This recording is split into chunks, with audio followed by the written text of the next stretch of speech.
All right, since our last PLC, we talked about student engagement.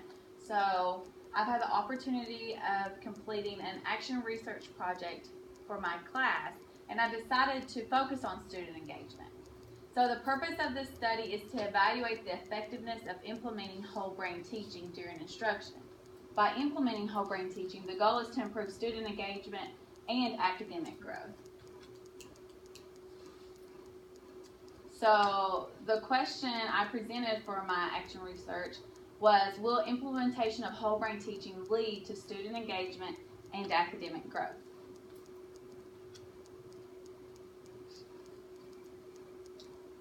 So during the journey of finding all my resources, the question I kept asking was, why implement whole brain teaching?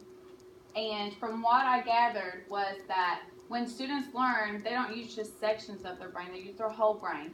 And the essential point of brain-based learning is to be meaningful and permanent. So while learners have different learning styles and modalities, it's important that we're engaging all parts of their brain. This is why whole brain teaching is so effective. Involving students in their own learning in multiple modalities creates a learning environment where students are actively engaged and highly successful. So, to implement whole brain teaching, you need to have these core 5 points. The first thing you need is an attention getter, the class and yes. Students will respond to yes in the same intensity and tone as the teacher says class. So what we've been doing is if I whisper class, they have to whisper yes. Or if I say classy class, they have to say yes, yes. Whatever I do, they have to do the same exact thing. The second point is to mirror. This is an easy way to engage multiple modalities in the lesson because students are actually mirroring your actions, your words, everything that you do, they have to do the same thing. So whether it's what we did a few weeks ago was perimeter. Perimeter is the distance around the shape. So we would repeat that and say it in the same exact way, but we'd also have to make motions with it. Okay. The third is teach okay.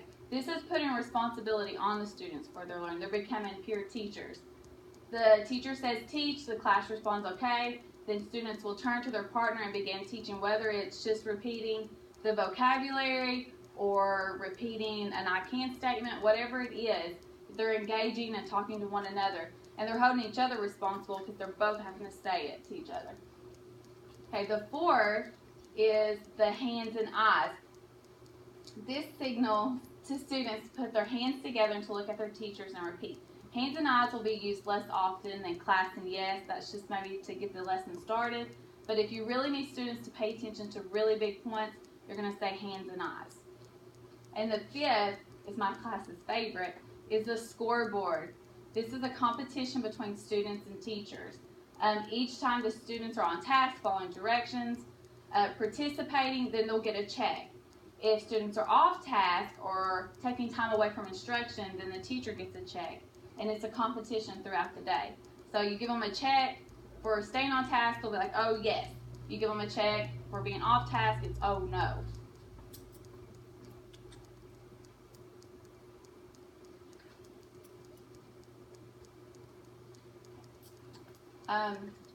And just a review of whole brain teaching. Whole brain teaching centers around the use of active learners and rituals. In classrooms where students become the teachers and teachers are facilitators to learning. Learning is broken down into brief segments and direct interactive instruction. Before the teachers turn the lesson over to the students who reteach to each other in pairs, and you have that collaborative learning.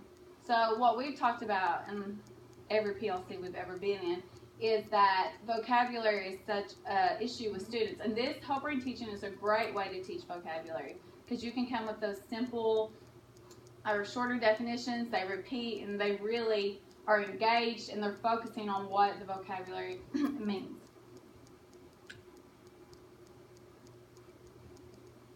Okay, so some data that I've collected and analyzed through this. The most important to me was the student data. Students had a perception survey on school interests they completed.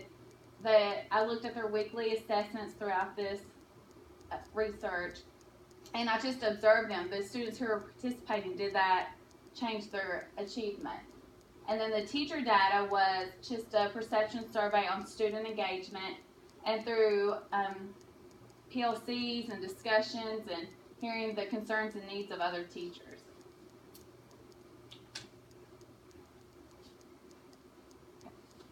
So this was kind of shocking to me, but I gave my 19 students 2 surveys, one before we began whole brain teaching and then one after we had implemented it for 3 weeks. I think it was 3 weeks, it wasn't even that long.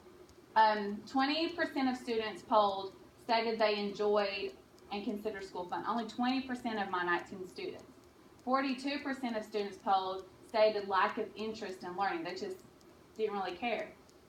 But after we implemented whole brain teaching, 94% of students stated they enjoyed or considered school fun. And 89% stated they improved in learning new concepts. So they really felt like they were getting new information. So student survey data supports the positive effects of whole brain teaching and its effectiveness on engagement. And then I actually had some of my students on the bottom of their survey just wrote down little things, little feedback statements. So Serenity said, whole brain teaching gives me time to soak it all in. Because I feel like we go so fast trying to cover everything that we don't have time to soak it in. She said it helps her soak it in because of that repetition. It's wrote in is silly and it's fun to copy her, plus it helps me remember. So they like being silly, they like being fun, they like saying it in different ways. Toby said it makes class fun, and Toby is a student who gets very bored very easily. So that was a huge statement. Mary and Miss Rodin's fun. I love it. We're like a big family when we do class. So everybody feels like they're fitting in because everybody has to do it. So you're not going to have a student who doesn't understand or a student who's hiding. Everybody's doing it. It's so loud and they're just more engaged. And then Braxton, it helps me remember. I could ask my students right now the definition of perimeter or author's purpose, and they could all tell you. Whereas at the beginning of the year, that would have been, yeah, they probably wouldn't have even listened the first 2 days. Teacher perception surveys. Surveys were presented to 2nd and 3rd grade teachers. 100% of teachers expressed difficulty keeping kids engaged throughout the entire lesson. And 75% stated that vocabulary was a concern, which I think we could say that for a whole school.